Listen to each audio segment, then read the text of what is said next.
Hello, everyone. So today we want to have a review for our Math 230 ordinary differential equations. So we'll quickly review every chapter we did in this course. So the first chapter that we studied was about first order differential equations. So review of Math 230. So first we did like first order ODEs. So first we defined an ODE. ODE, or the ordinary differential equation, means an equation that includes derivatives of a function. If you have a function of one variable and we have an equation that relates derivatives of the function with the function itself. And the goal is to find that function based on the given equation. So for ODE, suppose that we have an unknown function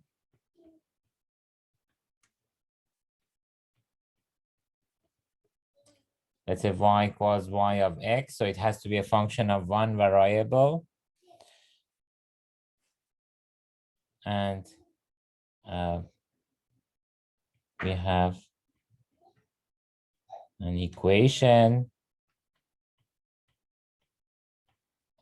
of the form, let's say f of x and y prime all the way to y nth derivative equals 0. So this is the general form of an ODE. General form of an ODE.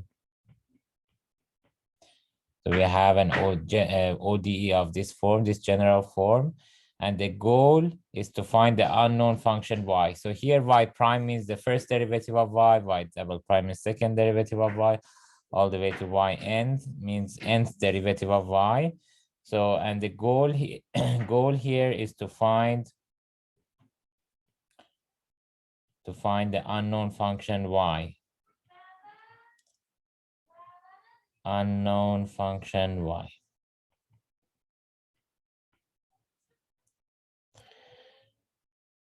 So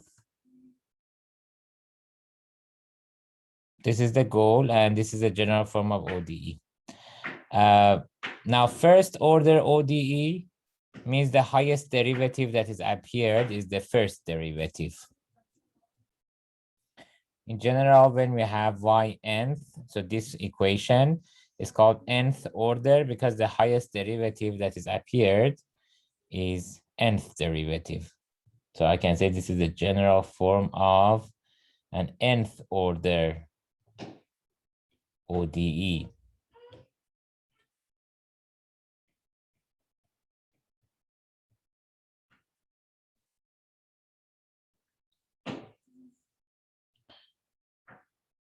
And we also talked about linear ODE. So we spent most of our time in this course for solving linear ODE. So linear ODE, the general form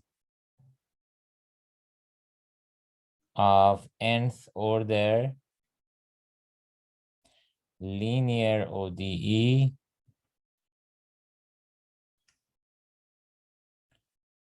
would be an equation of the form, let's say Pn of x, y nth derivative plus Pn minus 1 of x, y n minus 1 derivative all the way to P1 of x, y prime plus P0 of xy equals f of x. So when we say linear, means there should not be any powers for y prime to y nth derivative. So this is not a power, this is the order of derivatives. And we are not allowed to have a power anything other than 1 if we want to have a linear ODE. So for a linear ODE, this power has to be 1, this power has to be 1, all the way to this power has to be 1. But in x, doesn't have to be linear. So I'm allowed to have powers of x appeared. So it's okay to have, for example, x squared plus 1 times, for example, y double prime.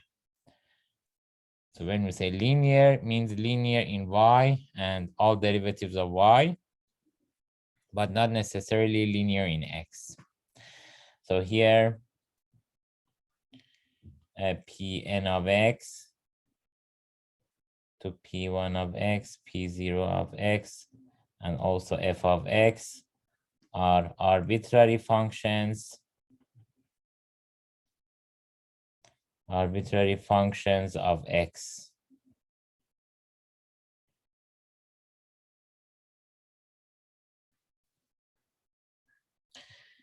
Now, if the right-hand side is 0, if f of x is 0,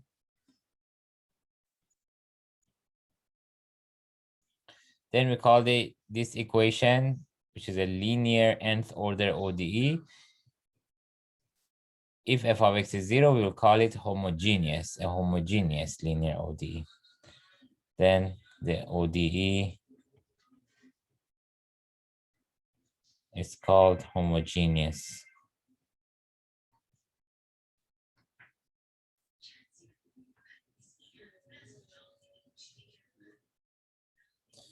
Now, this is some definitions for ODEs in general for nth order. But now in the first chapter, we studied first order ODEs. So first order ODEs. So the very first case we considered, if you remember, was a simple equation, simple first order equation of the form, let's say y prime equals f of x. So considered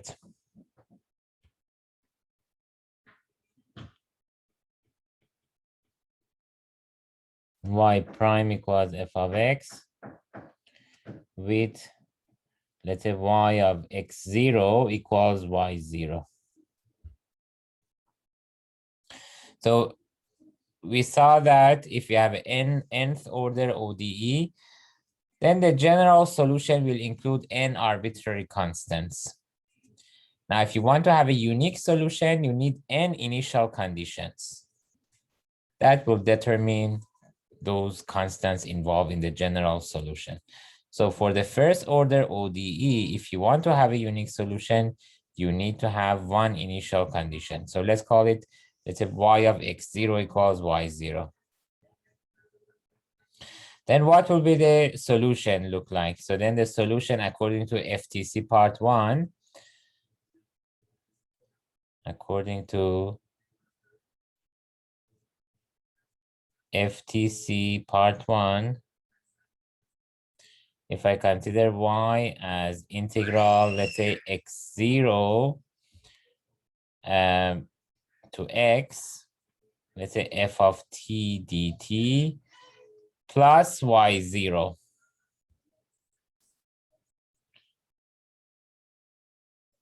Then if I set y equals this, then y is differentiable. Then y is differentiable if f is continuous.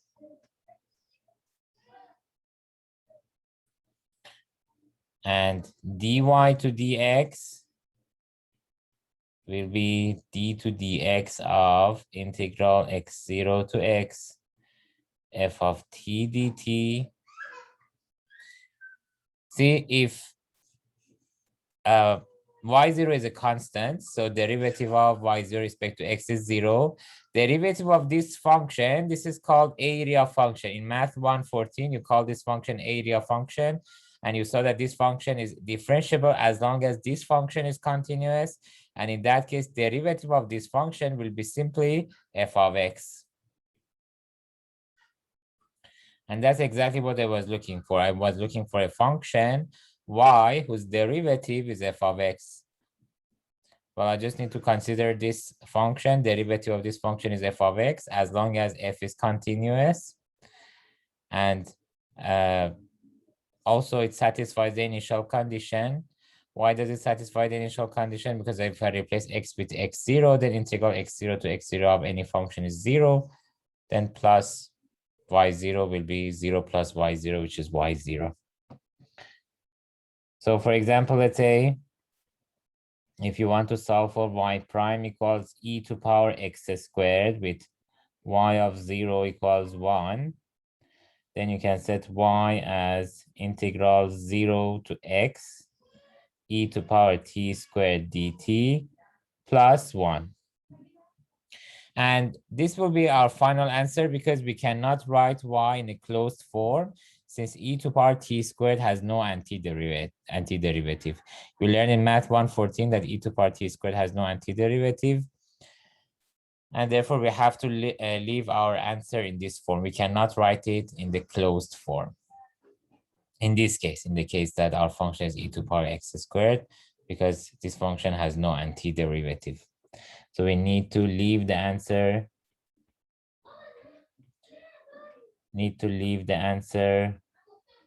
In this form. Since e to power t squared has no antiderivative.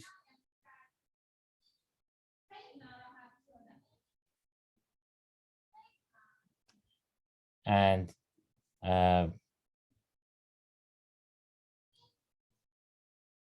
y cannot be written in the closed form.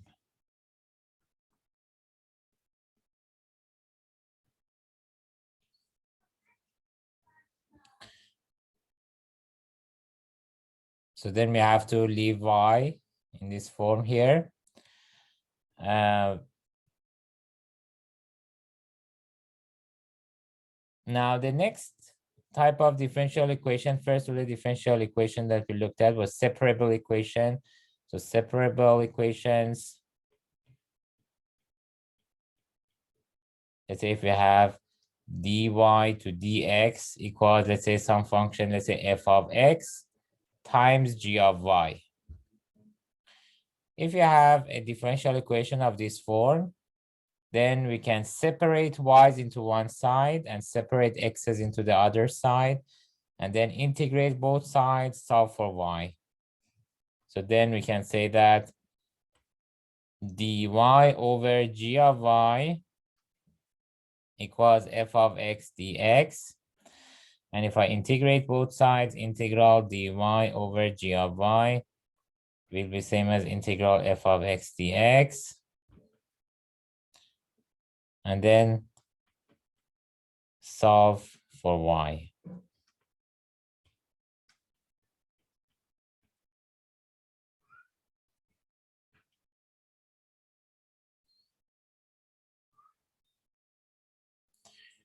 Another type of first order ODE that we looked at was a linear ODE, linear first order ODE. Linear first order ODE, where we considered equations of the form, let's say y prime plus p of x times y equals f of x. And the goal was to find y.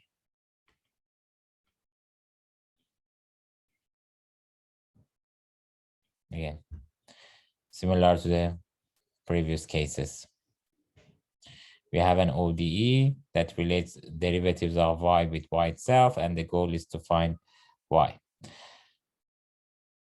So this is linear ODE because, you know, in y and in y prime, it's linear.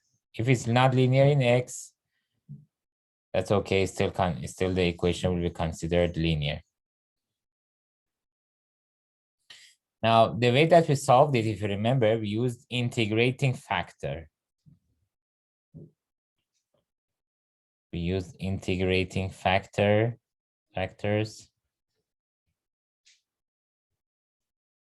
So if I multiply both sides of this equation with r of x times y prime plus r of x times p of x times y equals r of x times f of x. Then we wrote this one in the form of d to dx of r of x times y. And that will be equal to r of x times f of x. If we set r of x equals e to power integral p of x dx.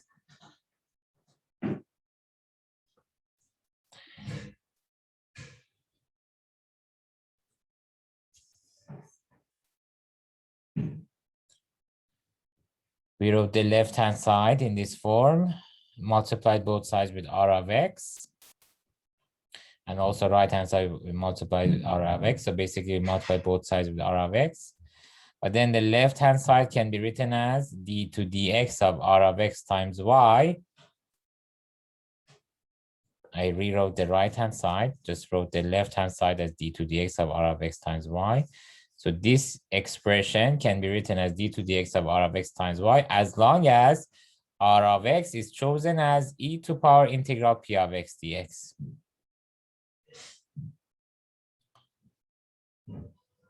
And then we can integrate both sides. Then integrate both sides to solve for y. Now, for example, we can consider, let's say, y prime plus y equals e to power x squared minus x, with y of 0 equals 5. So what will be the integrating factor here? So this is a linear ODE because it's of the form y prime plus p of x times y. And what is p of x? So this is linear ODE, linear first order ODE with, so p of x here is 1. And f of x is e to power x squared minus x. Now integrating factor will be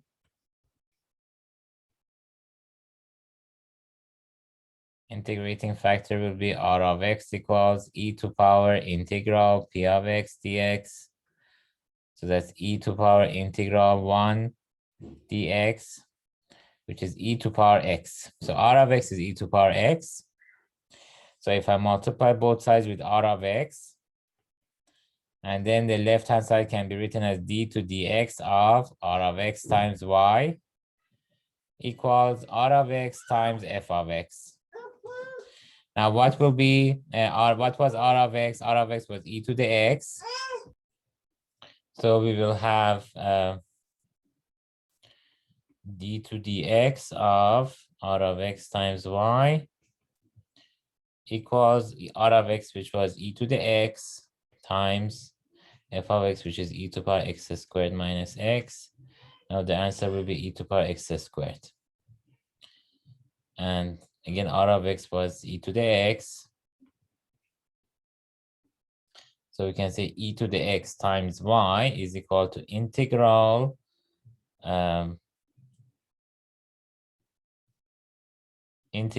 let's say 0 to x e to power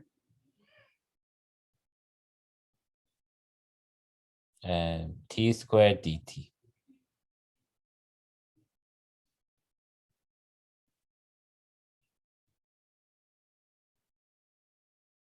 Now this function is antiderivative of this function. If I integrate both sides, antiderivative of this function is r of x times y. Antiderivative of e to power x squared is integral 0 to x e to power t squared dt. Now this is the antiderivative, but if I add a constant, still it will be antiderivative because derivative of constants are 0. So I can say plus, let's say some constant c.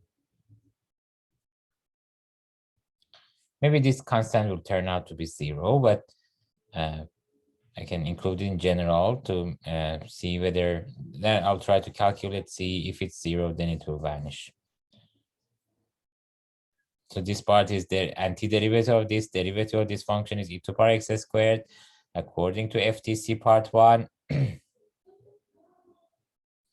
But if I add it with the constant, still it will have the same derivative because derivative of any constant is 0.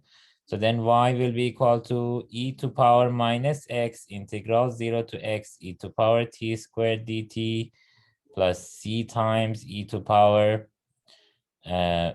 minus x. Now, how much is y of 0? In order to find c, I can use the initial condition. To find c, use the initial condition.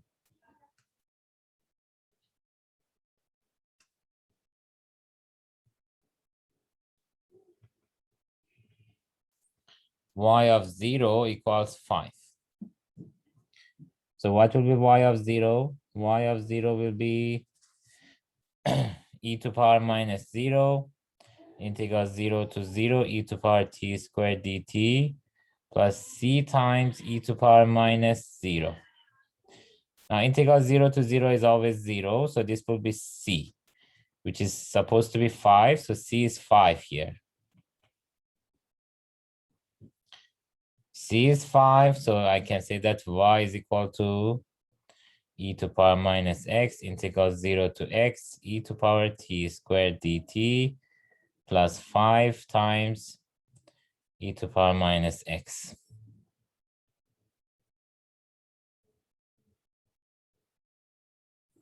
So this will be our final answer. So this is y as a function of x. It's not written in the closed form. And that's okay because e to power t squared has no antiderivative. If this had antiderivative, then I needed to calculate this integral and write it in the closed form. But this one has no antiderivative, so I can leave it as it is. So again, cannot write y in the closed form.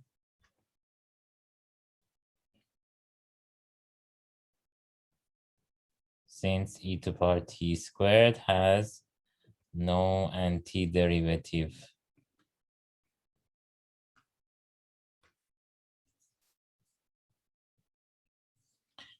Then we looked at higher order ODEs. Higher order ODEs.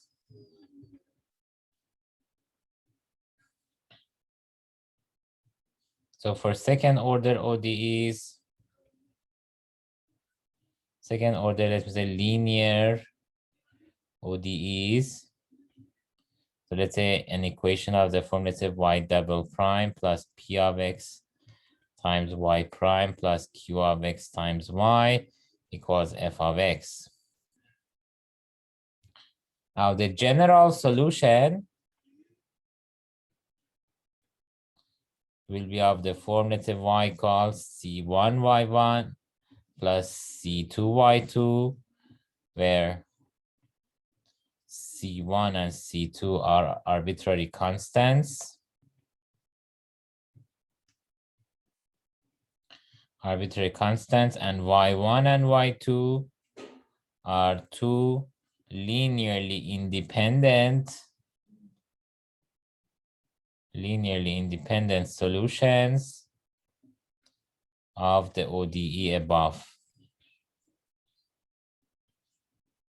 So once we find two linearly independent solutions for this ODE, then the general solution can be written as a linear combination of those linearly independent solutions.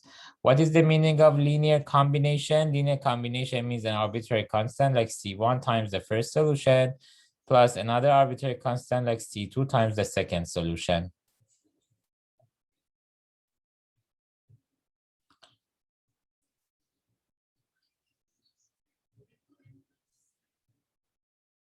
And what was the meaning of linearly independent solutions? So linearly independent solutions, recall, let's say V1 to Vn are called linearly independent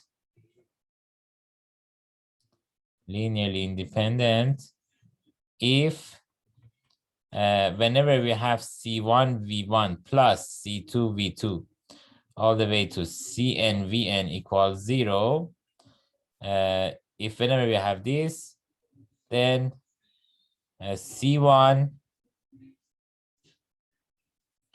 will be equal to C2 will be equal to Cn equals 0.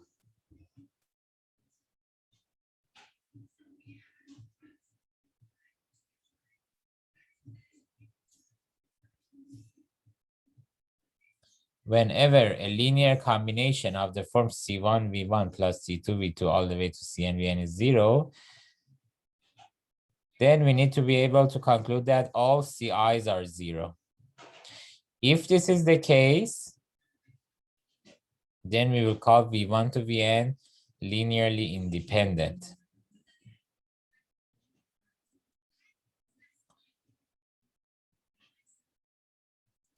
So for example, let's say y1 equals x squared plus x and y2 equals 3x are linearly independent. Why are they linearly independent? Because if C1y1 plus C2y2 is 0, then that means C1 times x squared plus x plus C2 times 3x equals 0. So C1 x squared plus x times C1 plus 3C2 has to be 0. And if I compare the coefficients by comparing the coefficients,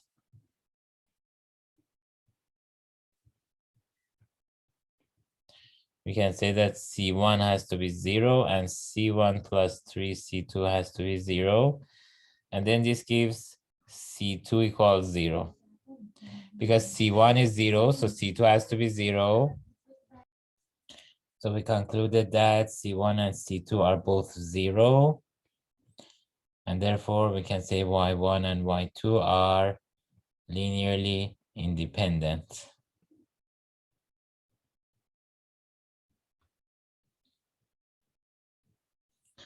Now, another way to check linear independence of few functions is using a method called Wronskian, if you remember. So checking linear independence using Wronskian.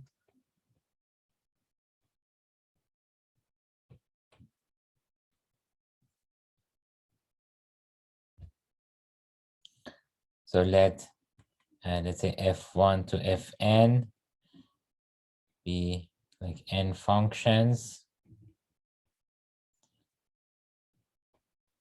that are differentiable n times, or let's say at least n minus 1 times, to be more precise. Then set w of f1 to fn as determinant of f1 to fn, f1 prime to fn prime, all the way to f1 n minus 1 derivative to fn n minus 1 derivative. So if we set w as this determinant, then we can say if w of f1 to fn is equal to 0 for every x, then we can say that f1 to fn are linearly dependent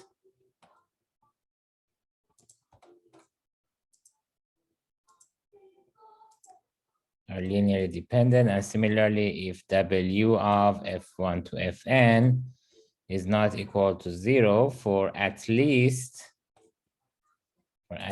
one value of x,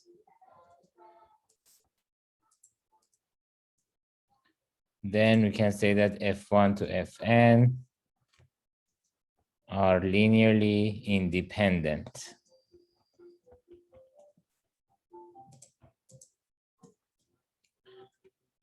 So in example above,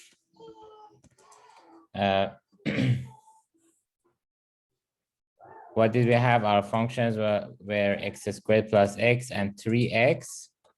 So f1 of x was x squared plus x, f2 of x was 3x. So if you find W of f1 and f2, the determinant that we mentioned earlier, determinant f1, f2, f1 prime, f2 prime. So this would be determinant of x squared plus x, 3x, 2x plus 1, and 3. Now, if we expand this determinant, we're going to get 3x squared plus 3x minus 6x squared minus 3x. So the answer will be minus 3x squared minus 3x squared, which is not equal to 0. Let's say for x equals 1. So I remember in the exam, many people said minus 3x squared not equal to 0. So please mention for which x value you mean that is not 0. Because we have to find at least one value of x for which this is non-zero. For example, we cannot choose x equals 0 because at 0, this is 0. But at 1, let's say, it's non-zero. So that means f1 and f2 are linearly independent.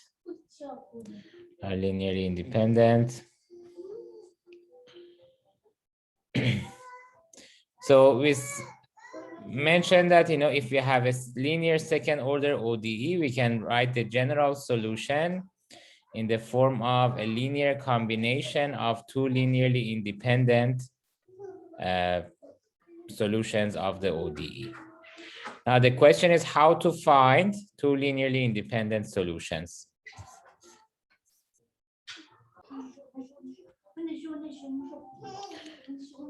So to find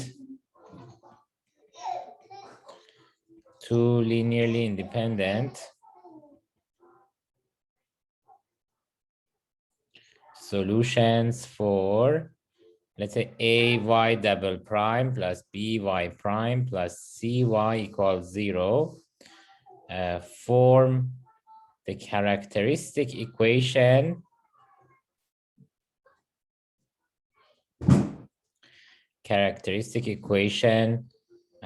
defined as ar squared plus br plus c equals 0. So the characteristic equation is same as the original ODE. So here, if I'm assuming that the original ODE has constant coefficients. So in the case that we have a linear second order ODE with constant coefficients, here A, B, and C are constants, we can form an equation called characteristic equation. We just need to use the same coefficients A, B, and C, but instead of y and its derivatives, we use powers of r. So instead of second derivative of y, we use r squared. Instead of first derivative of y, we use r. And instead of y, we use just a, this is basically y zeroth derivative. So we use r to power 0, which is 1. So that's why you can see just c here, ar squared plus br plus c equals 0. So to find two linearly independent solutions for this, form the characteristic equation defined this way. Then find the roots.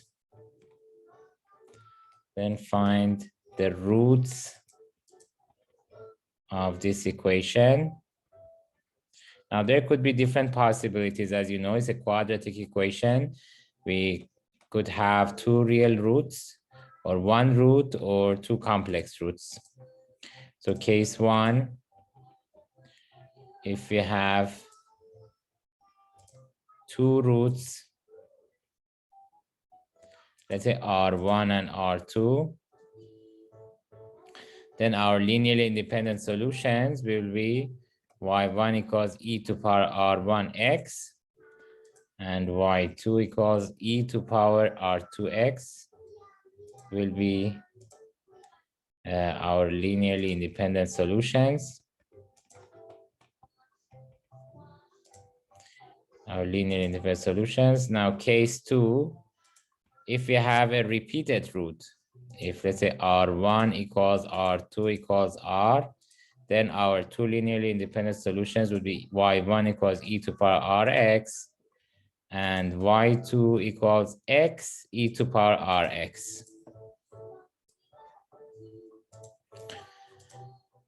And finally, case 3, if you have two complex valued roots, if let's say R1 equals alpha plus I beta and R2 equals alpha minus I beta,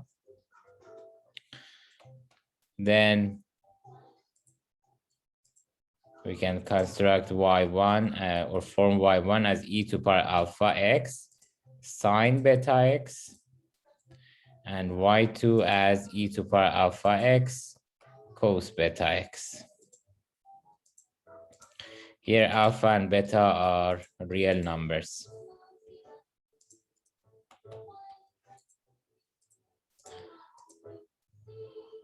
So if we have two complex valued roots, R1 and R2, we can construct the two linearly independent functions this way: e to power alpha x sine beta x and e to power alpha x cos beta x.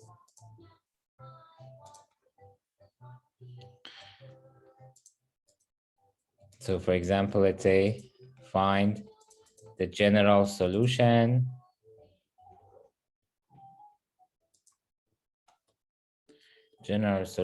of let's say 2y double prime plus 3y plus 3y prime plus 9y equals 0. So what is the characteristic equation in this case? So characteristic equation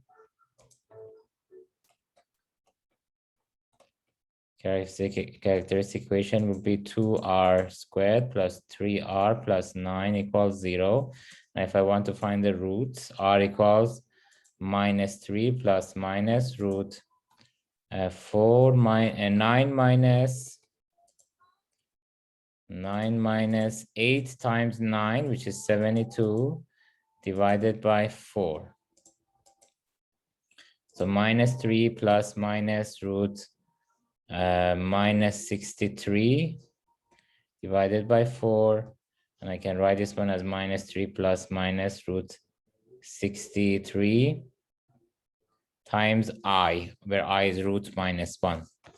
Root minus 3, I can write it as root 63 times root minus 1 divided by 4, which is same as minus 3 over 4 plus minus root 63 divided by 4i. So here we can set alpha as minus 3 over 4, beta is root 63 over 4. So by case 3 above, we can say that our linearly independent solutions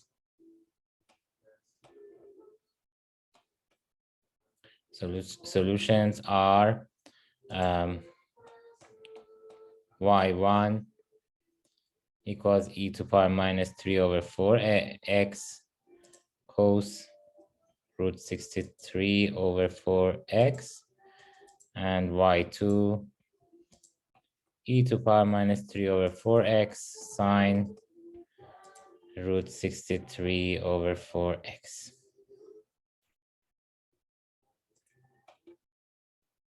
Now this is about second order ODEs. Now, if you want to generalize this, we can generalize this to an nth order ODE with a similar recipe. So we again need to form the characteristic equation, find the roots, and again, depending on whether we have real roots or complex roots or repeated roots, we can find the linearly independent solutions. So note that a similar procedure can be done for nth order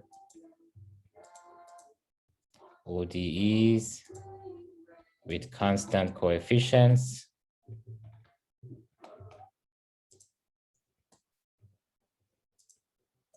So let's look at an example. Let's say form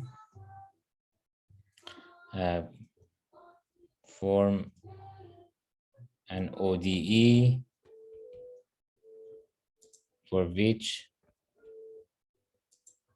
let's say, y1 equals e to power 3x, y2 equals x e to power 3x, y3 equals x squared e to power 3x, and y4 equals e to power 2x sine x, and y5 equals e to power 2x cos x are its solutions. So we want an ODE such that these functions are its solutions. Now, what can I say about the value of R? So the value of R here is 3, which is going to be a root of the characteristic equation. So first I need to construct the characteristic equation, and then I can find the ODE that I'm looking for. Now, R equals 3 must be a root of the characteristic equation, and it's going to be a repeated root, because not only e to power 3x, but also x times e to power 3x, also x squared e to power 3x are the solutions of this ODE. So we can say that the roots of the characteristic equation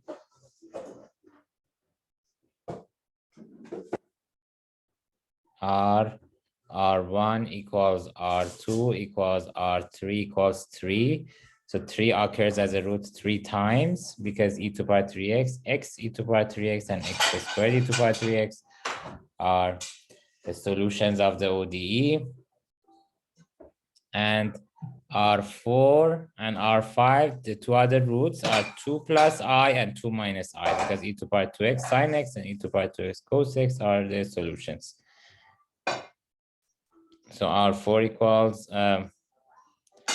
2 plus I, R5 equals 2 minus I. So we can say that the characteristic equation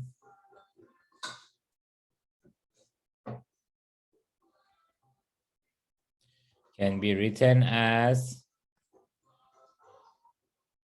basically R minus each of these roots, and then I need to multiply them, because I know from pre-calculus that if, let's say, x equals a is a root for my polynomial, x minus a is a factor for that polynomial. So here R minus 3 is a factor, and it will happen 3 times because there are 3 roots.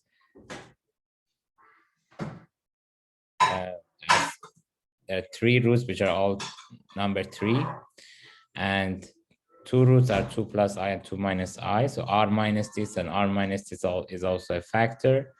So we can say the characteristic equation is R minus 3 times R minus 3 times R minus 3 times R minus 2 plus I times R minus 2 minus I equals 0.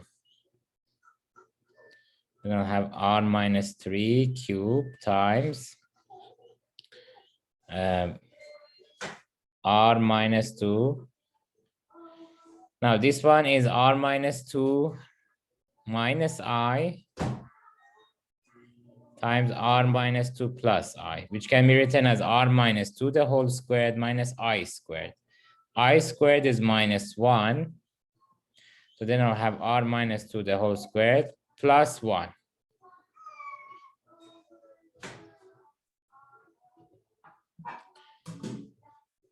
So this is the characteristic equation. Now, if you expand this, then you will be able to form the original ODE that we are looking for. So let me leave the rest of the calculation as exercise. So complete the calculation by expanding the equation above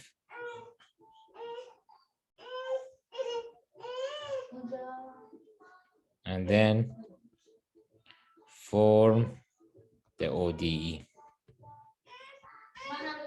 We know that characteristic equation and the ODE have the same coefficients. So if for the characteristic equation, let's say the coefficients are, let's say 10 r to power 5, let's say, or r to power 5 plus 10 r to power 4, for example, then plus dot, then the ODE will be y fifth derivative plus 10 y fourth derivative plus dot. So it will have the same coefficients. Instead of powers of r, I need to replace them with derivatives of y. So r to power 5, for example, will be replaced with y fifth derivative and so on.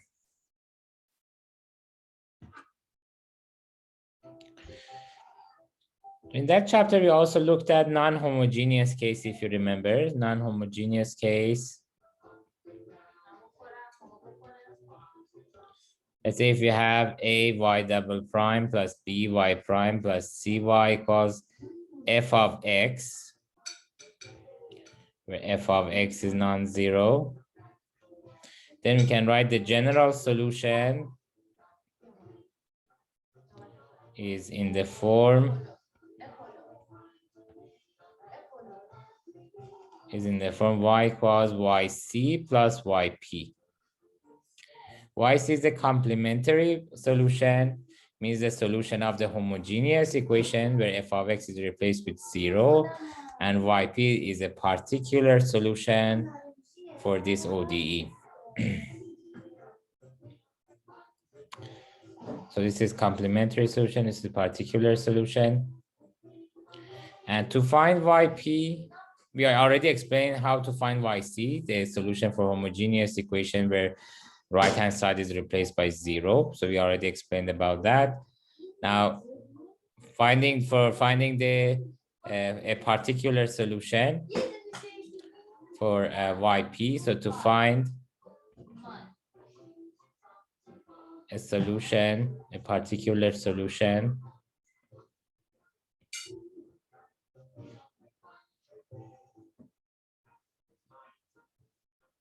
well, we have two different ways. We can use undetermined coefficients, or use the other method called variation of parameters. So to find a particular solution, use undetermined coefficients,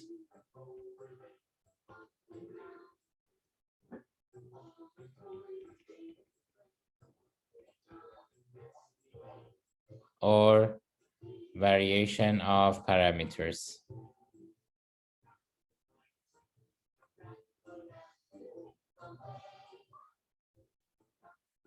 So variation of parameters, we wrote yp in the form of, let's say, u1 y1 plus u2 y2, and u1 was minus integral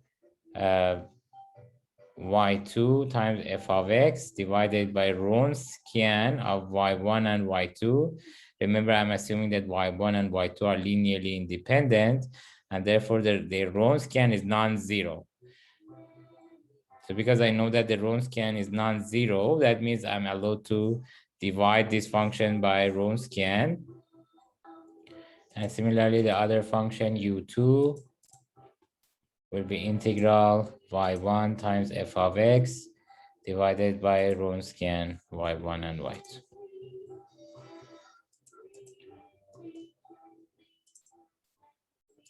So the recipe is simple again. If you want to solve this non-homogeneous ODE, first forget about this f of x, replace it with 0. You will have a homogeneous ODE. You know how to find y1 and y2, the linearly independent solutions of that ODE. Form the characteristic equation, find the roots, and then find y1 and y2. Once you find y1 and y2, this yc, the complementary solution, can be written as c1 y1 plus c2 y2, a linear combination of y1 and y2. where C1 and C2 are two constants. So the general YC will include two arbitrary constants. YP, a particular solution, can be found using undetermined coefficients or variational parameters. If you want to use this method, write YP in this form, U1 Y1 plus U2 Y2. Remember, you already found Y1 and Y2 in the previous step. Now, what is U1 and U2? These are the formulas for U1 and U2. U1 is minus integral Y2 times f of x divided by Wronskian. So you have y1 and y2, you can find the Wronskian, and you have f of x, you can find this function, then integrate it. And similarly for u2, from this function, then integrate it. And once you find yp, then you will have the general solution. The general solution will include two arbitrary constants, which are included in this part, in yc part.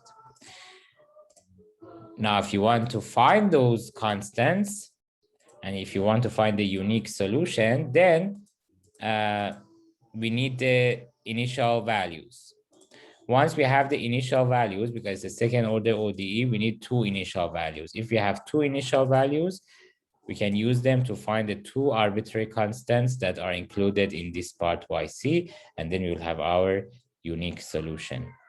So this is how you will solve a non-homogeneous second order ODE.